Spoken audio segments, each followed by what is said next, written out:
자, 수업하실까요? 자, 인사드리겠습니다. 반갑습니다. 네. 보험의 이해 요약한 건 참고하시고요. 그 다음에 문제 나간 것은 지난주 강의했던 걸 OX로 낸 거니까 충분히 여러분이 풀 수 있는 내용들입니다. 그래서 풀어보시기 바래요. 자, 오늘 교재 연결하겠습니다. 교재 60페이지 보도록 하겠습니다.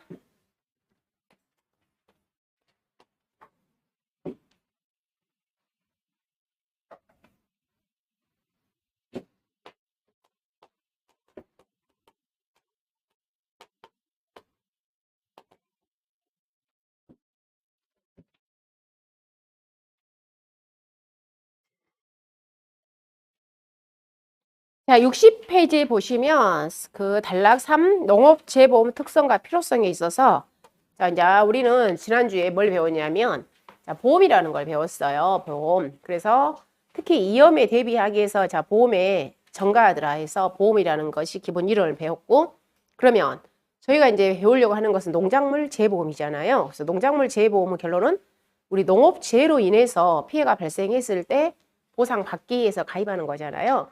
그래서 자, 농업재해가 뭔가 자, 이렇게 연결을 하는 겁니다. 자, 봐보시면 농업재해보험 특성과 필요성에서 지금 60페이지, 61페이지는 그냥 우리 상식적인 그런 내용들이에요. 그래서 교재 읽어보시고 그 다음에 63페이지 가보시면 자, 얘가 8회 때 시험에 출제가 된 내용입니다. 63페이지가 지금 농업재해의 특성 5가지를 쓰세요. 이렇게 시험에 나온 적이 있었어요. 그러면 불예측성, 광역성, 동시성, 복합성, 계절성, 피해 대규모성, 불가항력성 이 6가지 중에서 5가지를 쓰는 문제를 시험에 출제된 적이 한 번 있었습니다. 큰 타이틀로 이렇게 큰 타이틀로 이제 연결을 하다가 이번 9회 때는 우리 뭐예요? 보험에 대한 특성이 있잖아요. 그걸 또 이렇게 서술형으로 또 나온 적도 있어요. 그래서 시험이 조금 이렇게 뭐랄까 방향을 좀 잡기 힘든 약간 그런 시험이었다고 생각해야 되나? 이런 문제들은 그래요, 실제적으로. 그러니까 우리가 이렇게 굉장히 이렇게 별로 중요하지 않다고 이렇게 도외시한 그런 부분들이 시험에 간혹 출제가 되기도 합니다. 그럴 것잖아요, 여러분. 모든 게 다 중요하다고 한 것들만 시험에 나오면 다 100점 맞겠잖아요. 다 중요하다고 한 것들은 다 공부를 하니까. 근데 이렇게 별로 중요치 않다고 하는 부분에서 간혹 출제가 되는 경우도 있어요. 이런 것들이 사실 좀 그랬어요. 8회 때. 즉 농업재해 특성, 불예측성 이거 그러잖아요. 태풍이 언제 올지 우리 모르잖아요. 근데 우리가 물론 계절적인 건 있죠. 7월달, 8월달, 9월달에 우리가 주로 태풍이 오죠. 근데 그 일자가 오늘 올지 내일 올지 우리 모르잖아요. 불예측성이다 그 말이에요. 그다음에 광역성이라는 건 뭐예요? 태풍이 오면은 비단 어느 한 지역만 이게 피해가 있는 건 아니잖아요. 대규모잖아요. 그렇죠? 그 다음에 동시성, 복합성 마찬가지죠. 자, 근데 계절적 우리가 태풍 하면은 주로 여름, 눈, 폭설하면은 겨울, 뭐 동상해 하면은 겨울, 냉해 하면은 겨울 이런 식으로 계절적인 요인이 많이 따라다니죠. 그리고 피해가 당연히 대규모죠. 태풍 하면은. 그리고 불가항력이잖아요. 태풍 오는 걸 우리가 어때요? 인위적으로 막을 수는 없잖아요. 불가항력이더라. 자, 이런 내용들이 시험 출제가 한번 된 적이 있다는 것. 자, 그 다음에 65페이지 가보시면 농업재해보험. 그래서 어때요? 이런 농업재해에 대비하기 위해서 피해가 불가항력적으로 발생하기 때문에 우리가 가입하는 게 결론 뭐다? 농업재해보험을 가입한다는 그런 의미입니다. 그래서 농업재해보험 필요성, 가에서 국가적 재해 대책과 한계, 그 다음에 농업에 대한 특수성, 즉 대규모고 불가항력이더라 농업재해. 그래서 농업보험을 가입한다는 그런 내용. 그 다음에 WTO 협정의 허용 대상 정책이라든가 시장 실패와 정책보. 그 다음에 68페이지 가보시면 자, 농업재해 특징 가보시면 가에 대부분이 어때요? 자연재해죠. 태풍이라든가 호우라든가 폭설이라든가 냉해. 대부분이 우리가 농업재해 하면은 거의 다 자연재해를 의미하겠죠. 그리고 손해평가의 어려운 점. 실질적으로 우리가 현장에 가서 정확하게 피해율이 5%야. 10%야. 11%야. 물론 우리가 근사치로 가는 거 맞죠? 통계학적으로. 근데 뭐예요? 정확하게 딱 떨어지기 좀 어려운 점 없지 않아 있습니다. 그다음에 위험도에 대한 차별화가 곤란하더라. 그다음에 아무래도 어때요? 우리 농가분들이 좀 더 어렵잖아요. 경제력이 낮은 농업인을 대상으로 하더라. 그리고 농업재해보험은 인보험이 아니죠. 생명을 담보로 하는 게 아니잖아요. 그래서 물보험이라고 표현합니다. 즉 손해보험이에요. 그다음에 단기 소멸성. 여러분 우리 암보험이라든가 이런 건 어때요? 보험 기간 20년, 30년 이러죠. 근데 이 농업재해보험은 거의 다 1년 아닙니다. 어떨 때는 6개월, 어쩔 때는 4개월, 어쩔 때는 8개월. 왜냐하면 우리 작물들이 어때요? 거의 그 해 생육해서 그 해 다 끝나잖아요. 우리가 사과도 어때요? 그 해에 꽃이 피어서 그 해에 수확을 다 해버리죠. 그래서 다 단기성이야, 거의 다. 그래서 보험계약이 다 단기 소멸성입니다, 또 역시. 우리가 어때요? 저축성 같은 경우에는 나중에 보험을 가입하게 되면은 원금에다 플러스 이자를 주는 그런 보험들이 많잖아요. 근데 자동차 보험처럼 사고가 나지 않으면 그대로 소멸돼 버리죠. 얘도 마찬가지입니다.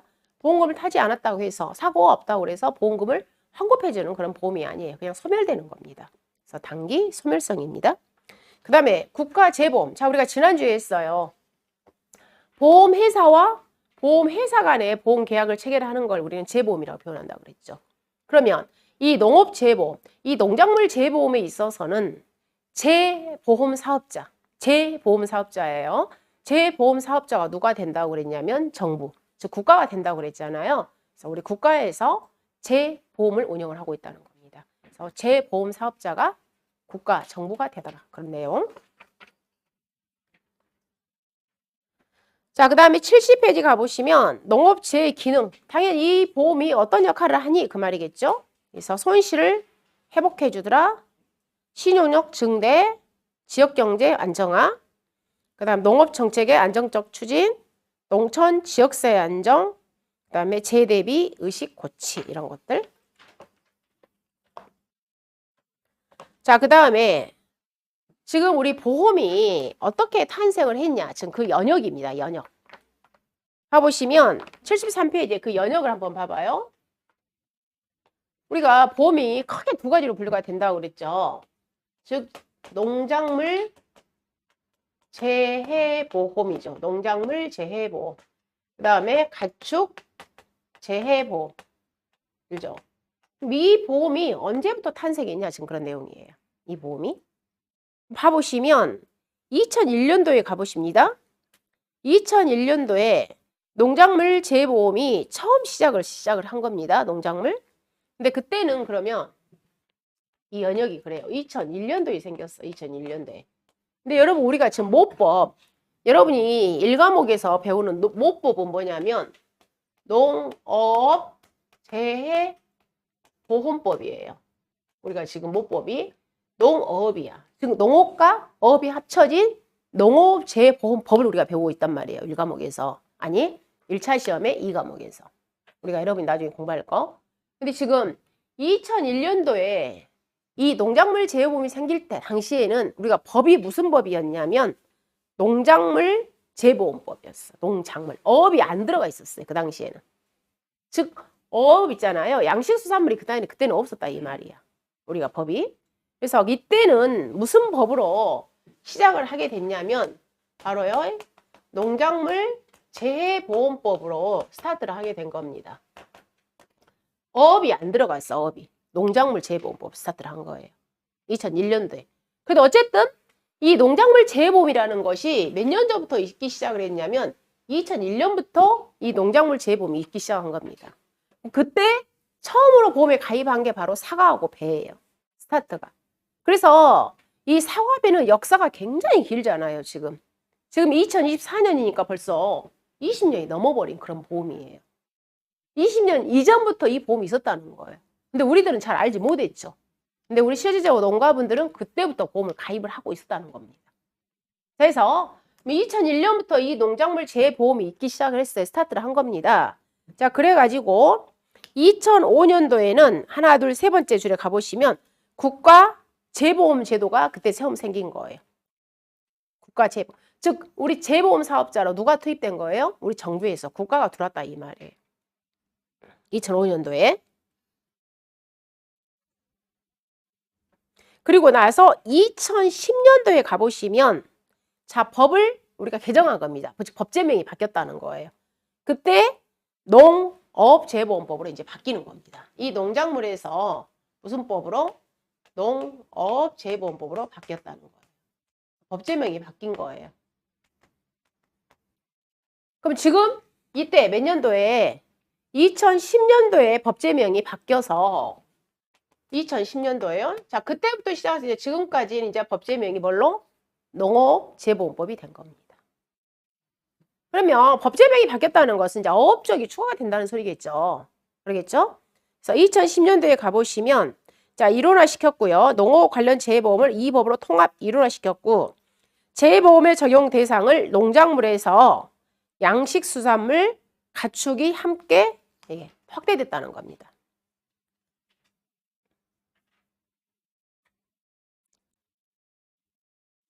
자, 그 다음에 이제 2014년도에 이제 과도기 큰 제도가 하나 생기는 겁니다. 2014년도에. 즉, 자, 2001년부터 몇 년까지? 2014년까지 지금 누가 손해평가를 지금 하고 있겠어요? 어쨌든 우리 농가분들은 사과보험을 가입을 했겠죠. 그럼 사과에 피해가 발생을 했습니다. 그럼 누군가는 가서 손해평가를 해서 계약자한테 보험금이 지급이 돼야 되겠죠. 그러면 그때 손해평가를 담당했던 사람이 바로 두 사람이라는 거예요. 누구였냐면 손해평가인, 그 다음에 손해사정사. 즉 이분들이 손해평가를 하고 있었던 겁니다. 그러면 이 손해평가인은 이촉되신 분이에요. 시험에 합격되신 분은 아니고 이촉하신 분이야. 자, 당신들이 손해평가 좀 해. 즉 농업 분야에 또는 이 분야에 대해서 해박한 지식을 가진 사람 또는 경험치가 많은 사람을 대상으로 해서 이촉을 하는 겁니다. 그럼 이 손해평가를 이촉한 사람은 누구냐면 보험회사, 즉 재해보험 사업자가 그럼 NH겠죠. NH농협 손해보험 주식회사에서 당신이 좀 평가 좀 해라고 이촉을 해서 이분들이 손해평가를 하고 있었던 겁니다. 그리고 손해사정사는 우리 보험업법에 의거해서 손해사정사 시험에 합격하신 분들이잖아요. 즉 이분들이 손해사정업체, 손해사정법인에서 이렇게 일을 하고 있었던 거예요. 자, 이러다 보니까 어때요? 이분들 손해사정사분들 같은 경우는 요 일만 하는 게 아니죠. 농작물만 하는 게 아니라 또 뭐예요? 우리 재물 쪽도 있고 또 신체 쪽도 있고 자동차 쪽도 있고 그러잖아요. 화재도 있고. 그래서 전문적으로 이 손해평가에 대해서 전문적으로 공정하고 객관적인 평가를 할 수 있는 자격증이 필요하더라 해서 만든 게 2014년도에 여러분이 지금 공부하고 있는 손해평가사 제도가 이때 만들어지기 시작한 겁니다. 즉 우리 손해평가사를 만들어진 궁극적인 목적이 뭐다고요? 공정하고 객관적인 손해평가를 위해서. 그래서 손해평가를 왜 만든 거예요? 그래서 2014년도에 이 자격증이 도입이 되어서 그러면 제1회 시험이 언제 이루어졌냐면 2015년도에 제1회 시험이 난 겁니다. 처음 본 거예요. 그래가지고 2015년 1회 때 1회 시험 필기를 즉 1차 시험을 언제 봤냐면 10월에 본 겁니다. 10월 달에. 좀 늦어서 하반기에 본 거야. 이게 정착이 안 되다 보니까. 그래가지고 자 2차 시험을 즉 1회에 있잖아요. 1회 2차 시험을 언제 봤냐면 2016년 언제요? 상반기 때.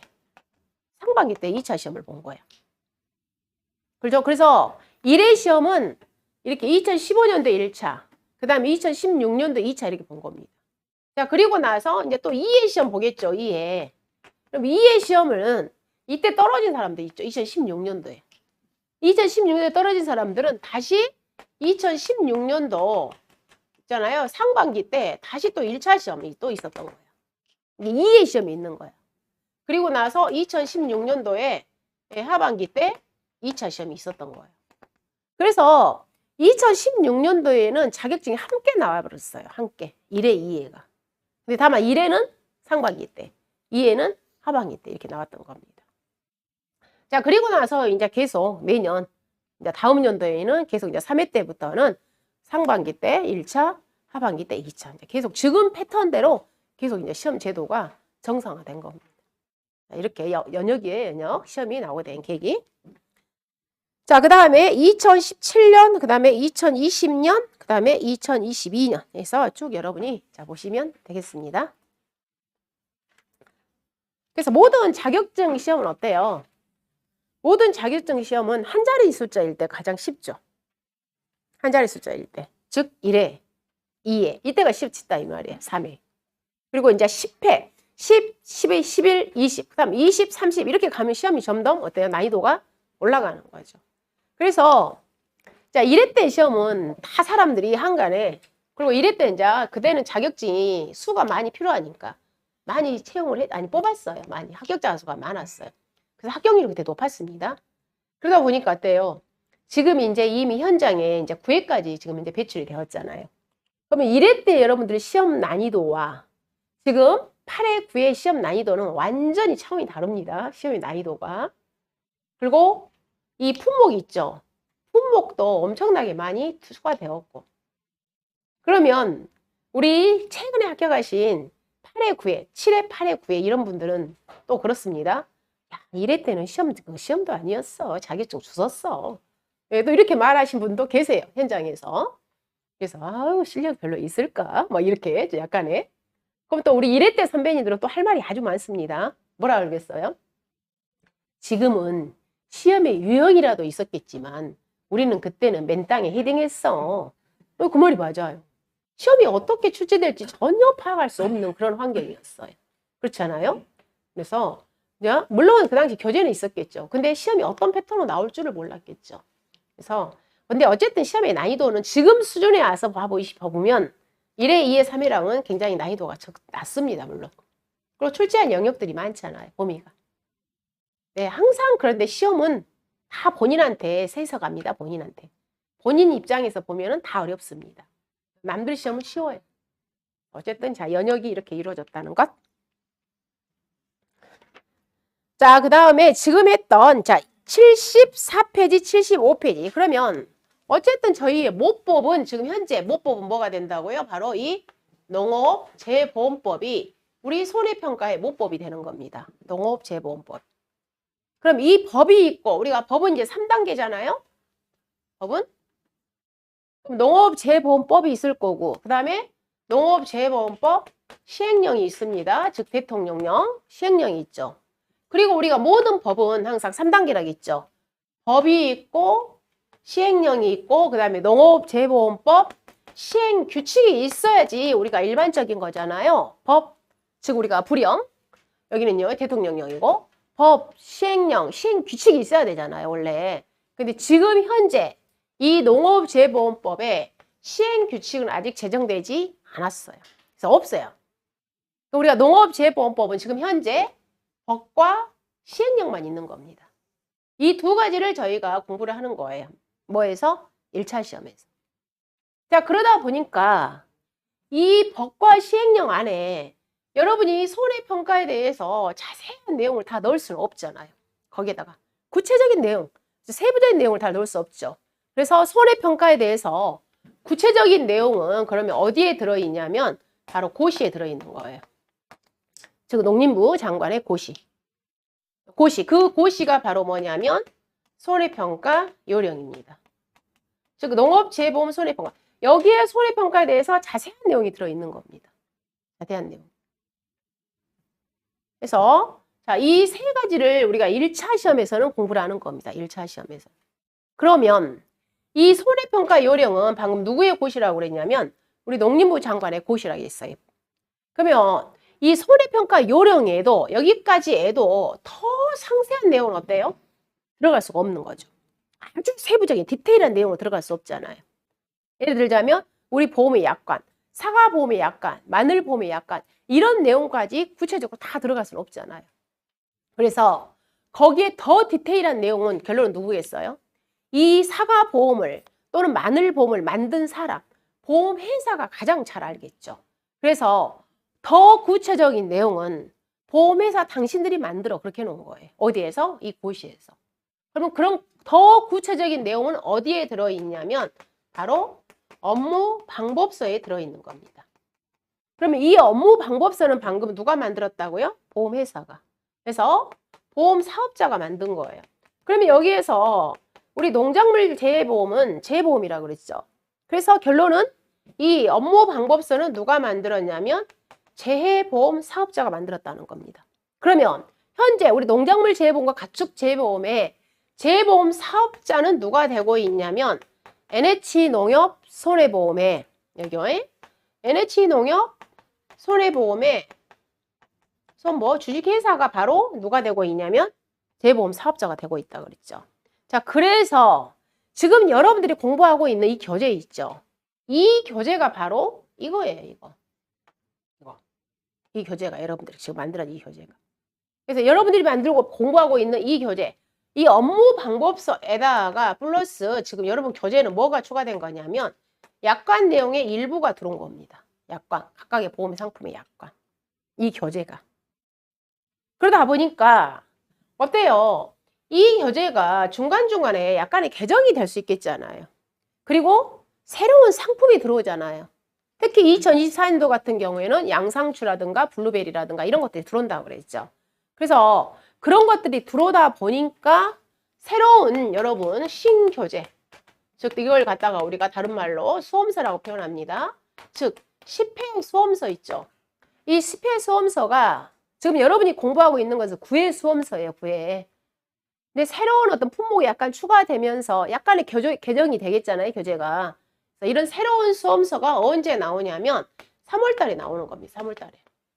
근데 이 부분이 3월 달에 어디에서? 우리 농업정책보험금융원에서 이걸 갖다가 우리가 발표를 하는 거예요. 근데 크게 변하지는 않을 거예요. 아마 그 이 내용에서. 그래서 이대로 공부하셔도 엄청난 변화는 오지 않습니다. 그렇게 되어 있고, 자, 그 다음에 지금 했던 내용이, 지금 제가 말씀했던 내용이 75페이지에 있는 농업재보험법, 농업재보험법 시행령, 그 다음에 손해평가 요령. 자, 이런 내용들이고요.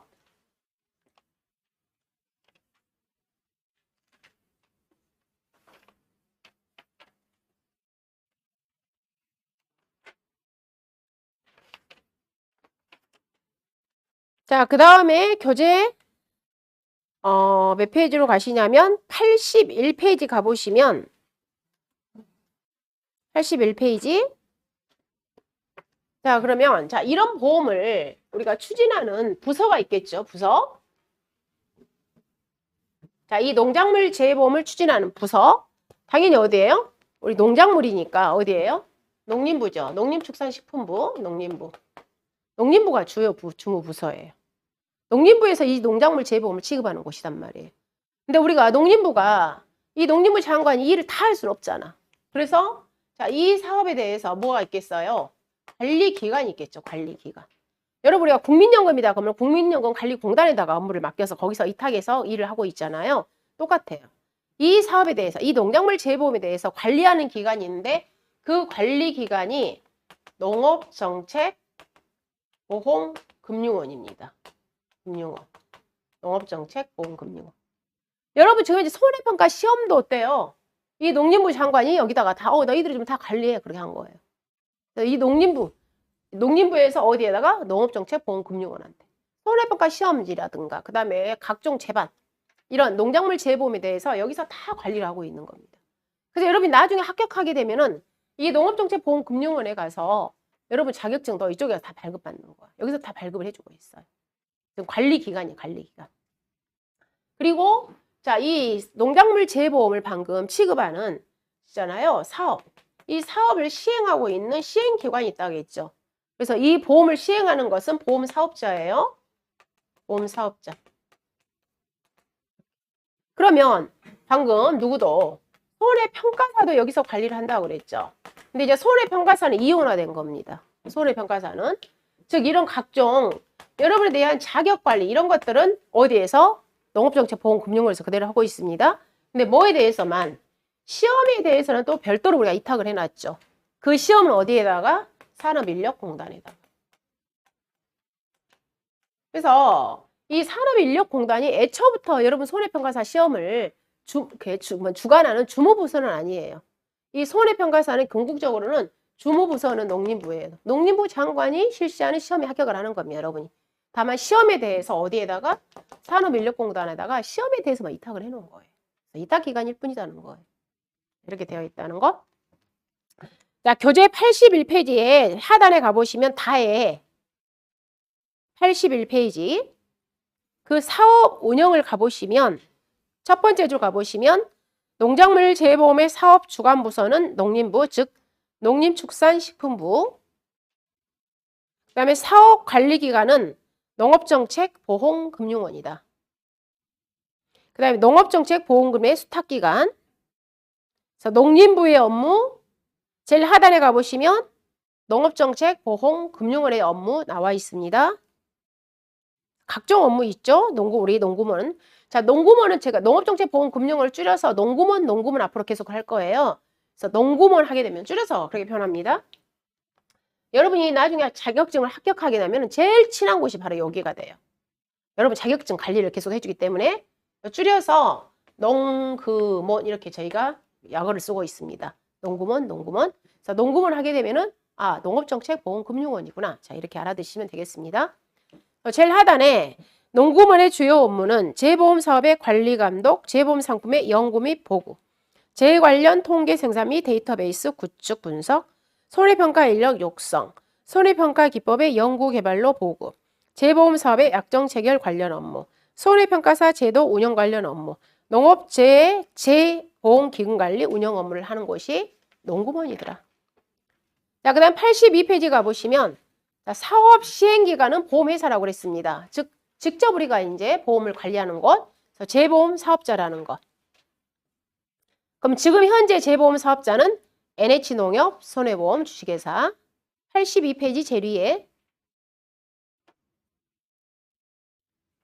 그 다음 제일 하단에 가보시면 농작물 재보험의 손해평가를 담당할 손해평가사 자격시험의 실시 및 관리 관한 업무는 어디에다가? 한국산업인력공단. 우리 큐넷 여러분 홈페이지. 자, 그 내용을 도표화시킨 게 교재 83페이지. 제일 위에가 농림부.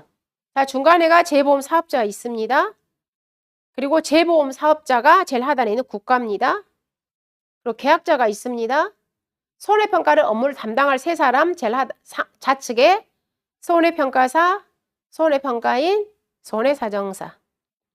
그 다음 오른쪽 관련 부서들이 보험개발원이라든가 금감원들 있어요. 자, 그 다음에 교재 84페이지 가보시면, 자, 이제 지금부터는 사실은 아예 본격적인 예가 이제 시험 문제와 연결된 겁니다. 84페이지부터는 이제 여러분이 시험하고 이제 아예 직접적으로 잘 나오는 곳이라고 생각하시면 되는 거예요. 자, 그럼 84페이지에서 이제 지금부터 우리가 이제 무슨 보험으로 가는 거예요? 자, 농작물 재보험으로 가는 겁니다. 농작물 재보험. 자, 그럼 첫 번째. 농작물 재보험을 가입할 수 있는 자격이 있겠잖아요. 그래서 첫 번째 가입할 수 있는 사람, 가입자 또는 계약자라고 표현합니다. 이 가입자 또는 계약자의 조건, 자격 요건을 보는 겁니다. 어떤 사람이 가입자 또는 피보험자요. 가입자, 계약자 또는 피보험자. 자, 용어를 계약자로 갈게요. 어떤 사람이 계약자가 되느냐. 또 어떤 사람이 피보험자가 되느냐. 우리 직접 피보험자라는 건 뭐예요? 보험금을 수령하는 사람이잖아요. 피보험자. 이제 물론 수익자인데 우리가 농작물 재보험에서는 거의 다 계약자이면서 바로 본인이 당사자가 피보험자가 되고 있습니다.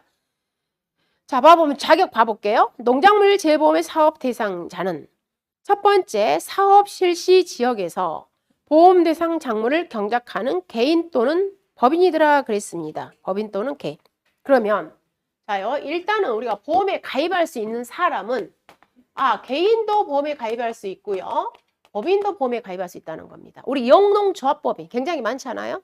그래서 법인들도 당연히 보험 가입할 수 있는 겁니다. 우리 개별적으로 개인도 가입하고요. 그러면 이렇게 개인이나 법인이 보험에 가입하려면 자격이 돼야 된다는 겁니다. 그 자격에 있어서 첫 번째, 두 번째, 세 번째가 있는데 자, 84페이지에 있는 제일 하단 2번 가입 자격 및 요건이에요. 그럼 거기에서 하나, 둘, 세 번째 가보시면 84페이지 제일 하단에 농작물 재보험에 가입하기 위해서는 일정한 요건이 필요하더라. 자, 첫째 보겠습니다. 첫 번째. 보험에 가입하려는 농작물을 재배하는 지역이 해당 농작물에 대한 농작물 재보험 사업이 실시되는 지역이어야 된다는 거예요. 즉 지역 조건이 맞춰져야 된다는 거예요. 자, 그 말은 무슨 말이냐면 제가 지금 사과 가수원을 어디에서 경상도에서 지금 사과 가수원을 경작을 하고 있어. 그러면 이 경상도는 사과보험이 가입이 되는 지역이냐 그 말이에요. 지금 현재 사과는 전국 어디나 다 가입이 가능합니다. 자, 그거와 똑같은 거야. 그런데 제가 지금 가을 배추를 봄에 가입하려고 그래. 배추를. 그리고 배추를 제가 어디에서 경작을 하고 있냐면 역시 경상도에서 제가 가을 배추를 경작을 하고 있어요. 근데 농협에 가서 나 가을 배추 봄에 가입하러 왔어요. 그랬더니 가을 배추는 봄에 가입이 안 돼요. 그렇게 표현합니다. 왜? 여기는 사업 지역이 아니에요. 즉 가을 배추는 지금 전라도 해남만 가입이 되고 있어요. 바로 그거예요. 그러면 지금 우리 농작물 재해보험은 총 70개 품목이 있잖아요. 그 70개 품목이 모두 다 전국적으로 다 가입하는 건 아닙니다.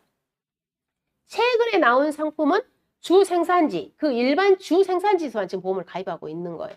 그래서 내가 농작물을 다 재배하고 있다고 해서 그 지역이 다 보험에 가입이 되는 것은 아니더라 이 말이에요.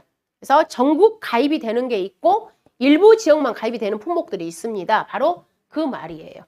내가 경작하고 있는 품목이 그 사업 지역이 보험이 가입이 되는 지역이냐 아니냐를 먼저 보셔야 된다는 겁니다. 자, 그 다음 두 번째, 둘째가 봤더니 둘째는 보험 대상 농작물이 하더라도 경작 규모가 일정 규모 이상이 돼야 돼요. 일정 규모 이상이 되어야 보험에 가입이 되더라 그런 말입니다. 그럼 일정 규모 이상이라는 것은 바로 85페이지에 있는 그 박스입니다. 일정 규모 이상. 바로 이 일정 규모 이상이라는 것은 교재 85페이지에 있는 그 박스를 표현하는 거예요. 그럼 일정 규모에 있어서 봐보시면 자 얘는 꼭 반드시 암기사항이에요. 얘는 일정 규모 이상은 봐보면 자 최소한 내가 과수원 하나 경작을 하고 있어요. 사과를. 근데 내가 경작하고 있는 그 사과 과수원이 최소한 얼마 이상 되어야 되더라. 200만 원 이상이 되어야 되더라. 이런 의미야. 자 제가 지금 마늘을 심고 있습니다. 제가 재배하고 있는 이 마늘 농지가 최소한 200만 원 이상이 되어야 돼요. 이런 의미예요. 그럼 봐보시면 금액이 제일 적은 게 얼마냐면 50만 원 이상부터 있다는 거예요. 그 다음에 100만 원 이상이 되어야 돼. 200만 원 이상이 되어야 돼. 이런 의미예요. 50만 원, 100만 원, 200만 원. 그리고 또 면적 제한이 있습니다. 이렇게 금액으로 하지 아니하고요. 최소한 면적이 얼마 이상 되어야 돼. 그런 의미로도 나옵니다. 그러면 최소한 면적이 200제곱미터 이상이 되어야 해. 이런 말이 있고요. 그 다음에 300제곱미터 이상이 되어야 보험에 가입할 수 있어. 그 다음에 마지막으로 1000제곱미터 이상이 되어야 보험에 가입할 수 있어. 자, 이 기준을 충족을 했을 때 보험에 가입할 수 있는 겁니다. 이걸. 자, 그러면 먼저 50만 원짜리 거기 한번 봐보세요. 자, 50만 원은 누구냐면 벼, 밀보리, 메밀이에요. 50만 원. 벼, 밀, 보리, 메밀. 자, 올해 길이가 들어올 거예요. 길이. 근데 길이도 우리는 길이 있잖아요. 길이 여러분들 밥 하실 때 드시는 그 길이는 딱 여러분이 머리에 어떻게 생각하시냐면 밀보리 친구라고 생각하시면 돼. 똑같아 조건이. 우리 평가 방법도 똑같고 보험 가입 시즌도 똑같아. 보험 종류도 똑같아. 지금 현재 약관에 나와 있는 내용들인데. 그래서 나중에 이제 물론 지금 현재는 저희가 교재로 그냥 그대로 강의를 할 겁니다. 추가로 들어온 내용들이 있다면 이제 그때 가서 제가 추가 강의를 해드릴 거예요. 오히려 혼란스러우니까 그냥 제가 교재대로 그대로 갈 겁니다. 새로 들어오게 된 내용은 지금 강의는 하지 않겠어요. 교재대로. 그래서 일단은 벼, 밀보리, 메밀은 최소한 얼마 이상이 되어야 보험에 가입할 수 있구나. 50만 원. 농지 한 개당. 농지 한 개당. 그다음 100만 원짜리 한번 봐보세요. 100만 원짜리. 100만 원짜리는 어떻게 되어 있냐면 옥수수, 콩팥입니다. 콩팥. 옥수수 콩팥. 100만 원짜리. 자, 제가 서두에 여러분들한테 이 보상 방식에 대해서 기본적인 것을 제가 오리엔테이션 때 이미 강의를 해놨어요. 우리가 보상 방식이 있죠. 보상 방식이. 이 보상 방식이 있는데 얘가 무슨 뜻이냐면 자, 내가 보험에 가입할 때 원래 마늘이 10,000kg이 수확이 될 줄 알았는데 올해 재가 많아서 5,000kg밖에 수확이 되지 않았어. 5,000kg이 떨어졌네? 보상해 주세요.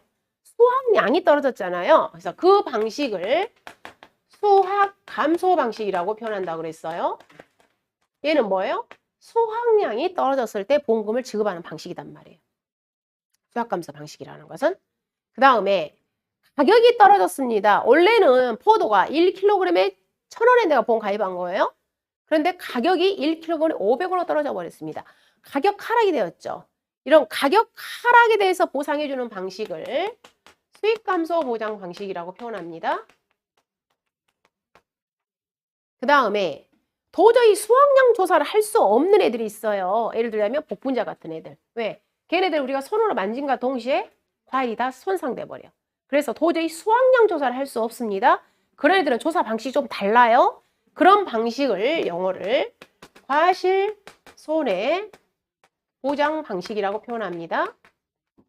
그 다음에 우리 고추 같은 애들. 걔네들은 한 번에 수확하지 않죠? 또 따고 또 따고 또 따고 또 따고 계속 수확을 하잖아요. 그럼 걔네들도 우리가 어때요? 수확량 측정이 어려워. 그런 애들은 배상 방식, 보상 방식을 들어간 비용, 고추를 수확하는데, 재배할 때부터 수확하는데 들어간 비용을 보장해주는 방식을 생산비 보장 방식이라고 표현한다고 그랬습니다. 얘는 제가 혹시 이 강의를 지금 처음 들으신 분은 9월 달에 제가 강의해 놓은 거, 9월 달 오리엔테이션 때 강의해 놓은 거 다 내용이 있어요. 거기를 참고 한번 더 해주세요. 그러면 대부분이 우리 농작물 재보험은 이 수확감소 방식이에요. 거의 다. 거의 다. 그래요? 그리고 수익감소 방식은 이 수확감소 보장 방식 중에서 일부 품목이 수익감소 보장 방식이에요. 일부가. 그러면 여기 과실 손해 방식은 또 우리가 이제 거기에 나와 있는데 예를 들면 방금처럼 복분자라든가 뭐 오디라든가 그 다음에 감귤에서도 올해는 또 망감류 있죠. 한라봉, 레디향, 천혜향, 황금향. 이 망감류는 또 무슨 방식으로 넘어가 버렸냐면 수확감소 방식으로 넘어갔어요. 올해 바뀔 거예요. 망감류는. 우리 여러분 즐겨 드시는 원주밀감은 과실 손해보장식으로 남아 있어요. 근데 한라봉, 레디향, 천혜향, 황금향은 수확감소 방식. 누구하고 똑같냐면 포복주하고 똑같아요. 포도, 복숭아, 자두하고 조사 방식이 똑같이 바뀌었어요. 그건 바뀔 겁니다. 어쨌든 지금 이제 감귤. 그 다음에 무화과. 이 애들은 우리가 과실 손해 방식이라고 표현하는 겁니다. 그런데 방금처럼 도저히 어때요? 수확량 조사가 어려운 애들, 왜 계속 수확하는 애들. 그런 애들은 우리가 애초부터 얘를 준비할 때부터 수확할 때까지 들어간 비용을 보상해 줄게 라고 해서 우리가 생산비 보장 방식을 표현한다고 그랬습니다. 그럼 이런 생산비 보장 방식의 대표적인 게 바로 이 고추 브로콜리예요. 고추 브로콜리. 그 다음에 자, 배추가 있습니다. 무가 있습니다. 자, 쪽파가 있습니다. 당근이 있습니다. 시금치가 있습니다. 그 다음에 메밀이 있습니다. 이런 애들이 있죠. 단호박. 이런 애들은 다 무슨 품목이라고 표현하냐면 생산비 보장 방식이라고 표현해요. 우리가 품목 중에서. 자, 그러면 자, 여기 이 품목 중에서 자, 첫 번째 메밀은 지금 어디로 올라갔어요? 50만 원으로 갔어요. 최소 가입 금액이 50만 원. 그리고 자, 이 중에서 좀 가격이 비싼 애가 고추와 브로콜리입니다. 즉 고추 브로콜리는 어디에 들어있냐면 바로 여기에 들어있어요. 200만 원. 고추 브로콜리는. 우리가 생산비 보장 중에서. 그러면 생산비 보장 방식 중에서 고추, 브로콜리, 메밀을 제외한 이 나머지 있죠. 배추, 무, 쪽파, 당근, 시금치, 단호박. 이 나머지는 다 어디에 가 있냐면 여기 100만 원에 있어요. 여러분들 교재에 봐보시면 100만 원.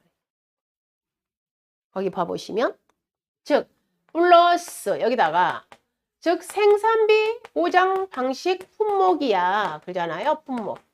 그런데 그중에서 누구하고 메밀과 고추와 브로콜리는 뭐다? 제다 그 말이에요. 분류하는 방식에 있어서 즉 메밀은 50만 원이야. 고추, 브로콜리는 200만 원이야. 그럼 우리가 총 70개 품목 중에서 눈에 아직 안 본 애들이 있어. 지금 제가 말 안 한 애들. 그 말하지 않는 애들은 다 어디에? 다 200이야, 200. 다 200. 웬만하면 거의 다 200만 원이구나 그 의미예요. 사과, 배, 마늘, 양파, 고구마, 감자 다 200이야. 최소 가입 금액. 50만 원, 100만 원, 200만 원 정리가 된 거예요. 포도, 복숭아, 자두 다 매실, 다 200만 원.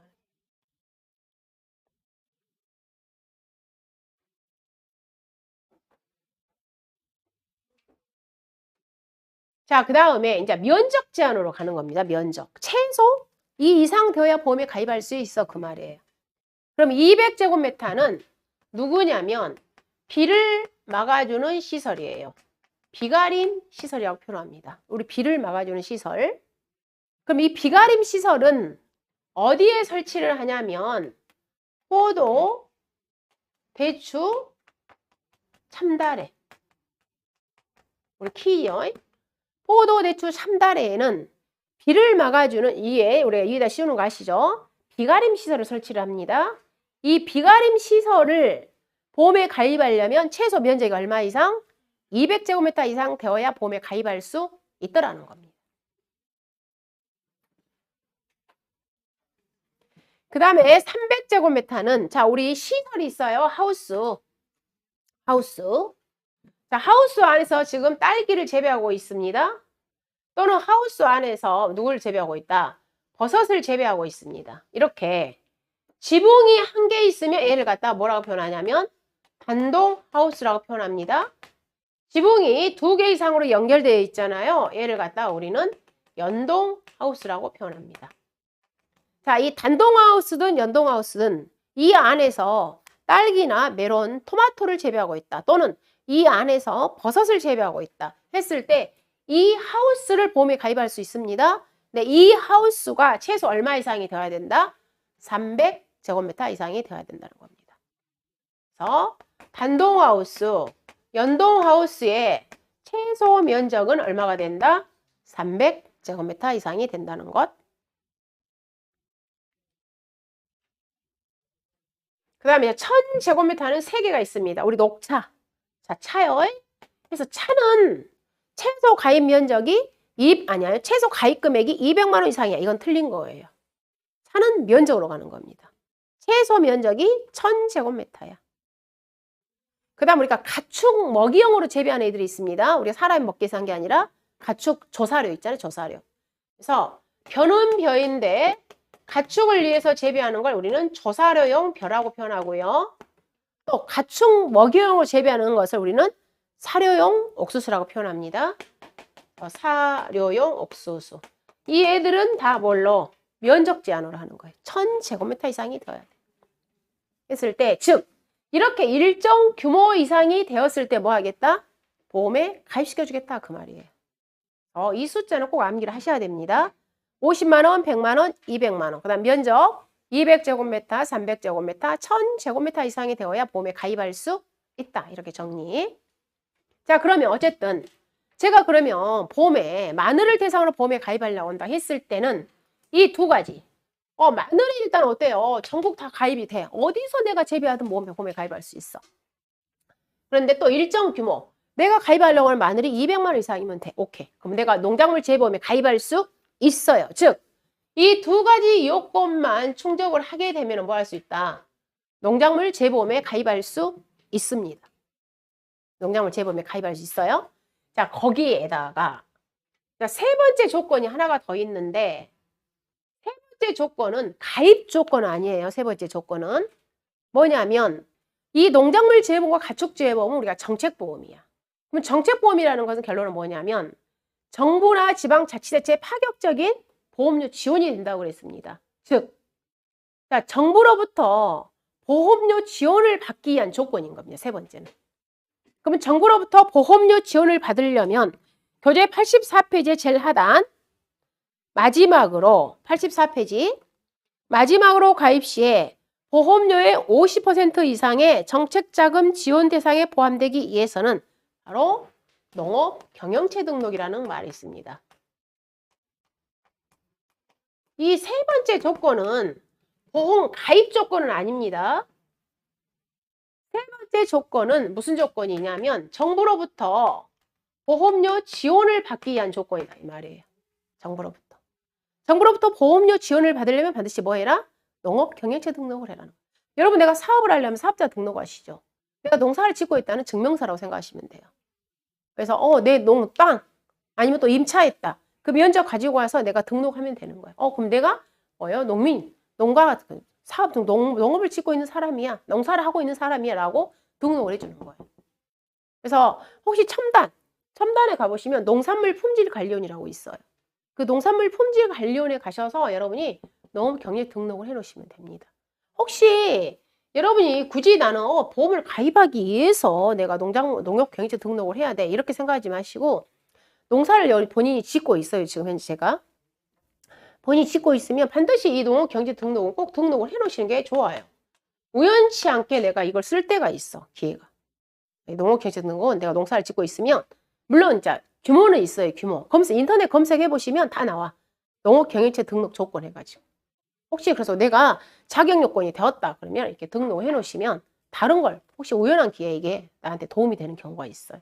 자, 어쨌든 농업 경영체 등록은 보험료 지원을 받기 위한 조건이라는 겁니다. 그러면 지금 현재는 이 보험이 있잖아요. 예를 들자면 제가 사과보험을 가입을 하는 거예요. 그럼 사과보험을 가입하게 되면은 이 사과보험이 보험료가 총액이 100만 원이에요. 근데 이 100만 원이라는 돈을 누가 정부에서도 지원해주고 그다음 플러스 지방자치단체도 지원해주고 나머지는 내가 내는 겁니다. 이때 이 정부로부터 50% 이상의 보험료 지원을 받으려면 반드시 뭐 하라고요?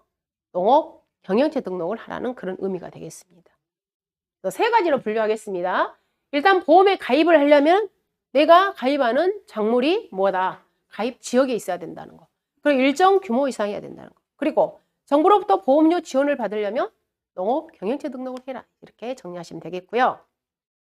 자, 교재 85페이지 가보시면 자, 작물 얘는 2022년 현재입니다. 그래서 67개 품목인데 얘는 지금 이제 70개 품목으로 늘어난 거예요. 지금 2022년도는 67개 품목이었다는 것. 그럼 얘를 갖다 분류해놨습니다. 사과, 배 이런 애들 갖다 우리는 다른 말로 과수다고 표현합니다. 다음 86페이지 가보시면 자, 벼, 밀, 보리 얘를 갖다가 식량작물로 분류를 했고요. 그 다음에 마늘, 양파 애들을 채소작물로 분류했고 자, 4번, 5번은 암기하십니다. 그 중에서도 흑용작물은 인삼, 오디, 차로 분류를 해놓습니다. 인삼, 오디, 차. 그 다음에 우리가 지금 농작물 재보험이잖아요. 농작물 재보험.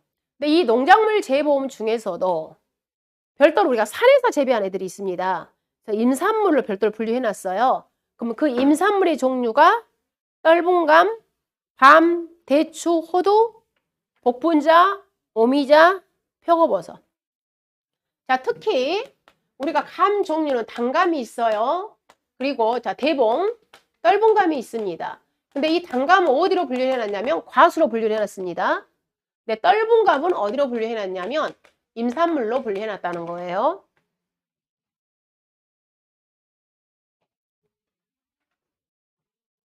그 다음에 우리가 보험에 가입하는 버섯은 총 4개가 있어요. 버섯은. 즉 버섯 종류가 거기 밑에 6번에 가보시면 느타리, 새송이, 양송이 얘는 그냥 버섯으로 분류했잖아요. 근데 그 중에서 버섯 1개, 즉 표고버섯을 어디로 분류를 해놨냐면 임산물로 분류했다는 겁니다.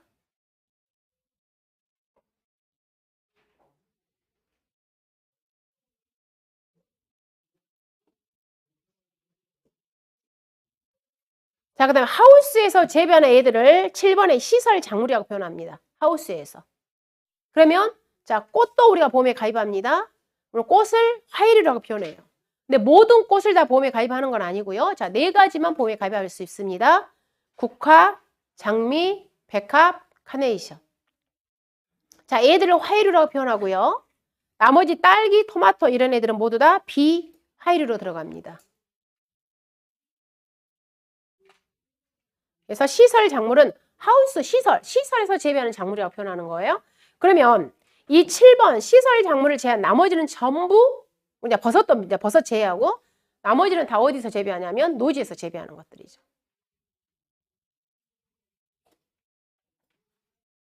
자, 방금 그랬죠. 우리가 농작물 재보험에 가입하기 위해서는 내가 재배하는 지역이 사업 실시 지역이어야 보험에 가입할 수 있다고 그랬잖아요. 그러면 그 사업이 실시된 지역이라는 게 바로 87페이지인 겁니다. 이건 암기는 아니에요. 참고만 합니다. 87페이지는. 그래서 내가 가입하고 있는, 내가 재배하고 있는 작물이 이렇게 보험이 가입되는 지역 일대 보험이 가입된다는 거예요. 그럼 봐보시면 전국이 있고 그다음에 감자부터 밑에 감자에서 고랭지 재배 같은 거는 강원도만 재배할 수 있다는 거죠. 그렇잖아요. 그럼 나머지 쭉 봐보시면 거의 어때요? 요즘 최근에 나온 작물들은 주요 생산지만 지금 현재 보험이 가입되는 겁니다. 그래서 우리가 가장 최근에 나온 게 제일 하단에 가보시면 노지 시금치 이런 애들 있잖아요. 지금 하우스에서 재배하는 시금치가 아니라 노지에서 재배하는 시금치야. 그럼 시금치 같은 게 유명한 게 어디예요? 신안이죠, 신안. 그다음에 섬초, 비금도. 거기 유명하잖아요. 이렇게 주요 생산지, 그리고 남해 시금치도 유명하잖아요. 그래서 주요 생산지. 해서 생긴 지 얼마 안 됐어, 이 애들은. 보험이 불과 얘네들은 2022년도에 나온 애들이야. 그때 처음 생겼어. 그래서 이런 애들을 갖다 우리는 뭐라고 표현하냐면 시범 사업이라고 표현하는 거야. 맨 처음에 시범적으로 어디에서 경상도 남해하고 전라도 신안에서 먼저 시금치 보험을 한번 해볼게 라고 시범 사업으로 뜬 겁니다.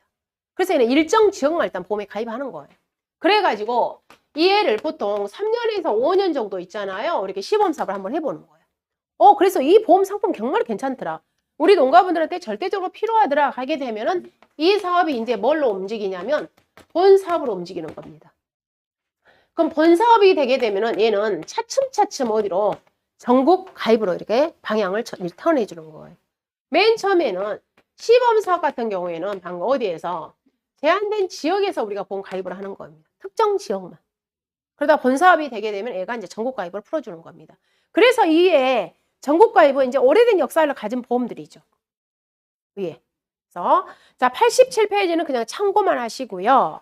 방금 했던 내용이 88페이지에 있는 하나, 둘, 세 번째 가보시면 자 시범 사업은 전국적으로 보험 사업을 실시하기 전에 일부 지역에서 보험 세계의 적정성, 사업의 확대 가능성, 농가의 호응도 등을 파악하여 미비점을 보완함으로써 전국적 본사업 실시 시에 시행착오를 최소화하기 위한 것이다. 3년차 이상 시범사업 품목 중에서 심의에 따라서 본사업으로 전환될 수 있더라. 그래서 얘들에 대한 사업 시행이에요. 막 암기하라는 거 아니에요. 참고하는 겁니다. 참고. 자, 잠깐 쉬었다 88페이지 보도록 하겠습니다.